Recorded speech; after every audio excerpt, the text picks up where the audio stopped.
और इस वक्त की बड़ी खबर दिल्ली से आ रही है। ट्रांसपोर्ट डिपार्टमेंट के दफ्तर में आग लग गई है। सिविल लाइंस इलाके में आतिशज़दगी का यह मामला पेश आया है। तकरीबन दर्जन भर फायर इंजन जाए हादसे पर मौजूद हैं। दर्जन भर फायर इंजन जाए हादसे पर मौजूद हैं। इससे ये अंदाजा लगाया जा सकता है कि कितनी भयानक ये आग है। इसकी तस्वीरें भी टीवी स्क्रीन पर हम आपको दिखा रहे हैं।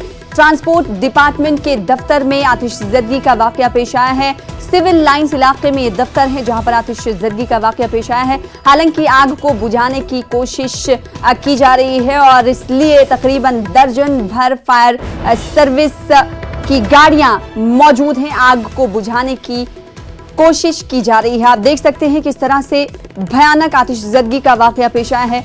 बीते 2 महीने में कई वारदातें दिल्ली में आग की पेश आ चुकी हैं। सवाल ये उठता है कि आखिर दिल्ली में ही क्यों मौसम सरमा में लगातार आतिशज़दगी का वाकया पेश आता है। आखिर किसकी लापरवाही की वजह से इस तरह के वाकयात में इजाफा दिल्ली में होता जा रहा है। एक बार फिर से दिल्ली से आपको खबर दे रहे हैं जहां के सिविल लाइंस इलाके में आतिशज़दगी का वाकया पेश आया है। ट्रांसपोर्ट डिपार्टमेंट के दफ्तर में आतिशज़दगी का वाकया पेश आया है, जिसकी तस्वीरें हम आपको दिखा रहे हैं। कितना भयानक ये आतिशज़दगी का वाकया है, आप बखूबी अंदाजा लगा सकते हैं।